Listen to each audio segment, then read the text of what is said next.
আর্জেন্টিনার বিশ্বকাপ স্কোয়াডের চমক ইতিমধ্যে নিশ্চিত হয়েছে 20 জন ফুটবলার। বাকি 6টি জায়গার জন্য লড়াই করছেন ডজন খানিক খেলোয়াড়।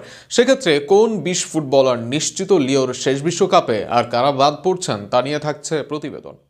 2026 ফুটবল বিশ্বকাপের উন্মাদনা শুরু হতে এখনও কয়েক মাস বাকি। তবে তার আগেই বর্তমান বিশ্ব চ্যাম্পিয়ন আর্জেন্টিনার সম্ভাব্য স্কোয়াড নিয়ে শুরু হয়েছে ব্যাপক আলোচনা ও বিশ্লেষণ। কোচ লিওনেল স্কালোনির চূড়ান্ত তালিকা প্রকাশ না হলেও আর্জেন্টাইন সংবাদ মাধ্যম টিওআইসি স্পোর্টস 26 সদস্যের একটি প্রাথমিক স্কোয়াডের ইঙ্গিত দিয়েছে, যেখানে 20 জন খেলোয়াড়দের জায়গা প্রায় নিশ্চিত আর বাকি 6টি পজিশনের জন্য চলছে তীব্র প্রতিযোগিতা। প্রতিবেদন অনুযায়ী স্কালোনির বিশ্বকাপের জন্য পরীক্ষিত ও অভিজ্ঞ খেলোয়াড়দের উপরই আস্থা রাখতে চান। গোলপোস্টের নিচে বিশ্বকাপজয়ী নায়ক এমিলিয়ানো ডিবু মার্টিনেজের জায়গা এক প্রকার পাকা। তার সঙ্গে ব্যাকআপ গোলরক্ষক হিসেবে থাকছেন জেরেমি মুরুল্লি। রক্ষণভাগে অভিজ্ঞতার মিশেলে স্কোয়াডে নিশ্চিত Nicolas Otamendi, Cristian Romero, Lisandro Martinez ও নিকোলাস তাগলিয়াফেকো। মিডফিল্ডে স্কালোনির ভরসার জায়গা রদ্রিগো ডিপল, এনজো ফার্নান্দেস ও অ্যালেক্সিস ম্যাকঅ্যালিস্টার।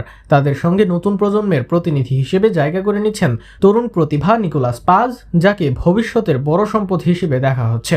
আক্রমণ ভাগে অধিনায়ক লিওনেল মেসির উপস্থিতি নিয়ে কোনো প্রশ্ন নেই। তার সঙ্গে নিশ্চিত লাউতারো মার্টিনেজ ও হুলিয়ান আলভারেজ, যারা ধারাবাহিক পারফরমেন্স দিয়ে স্কালোনির আস্থার প্রতিদান দিচ্ছেন।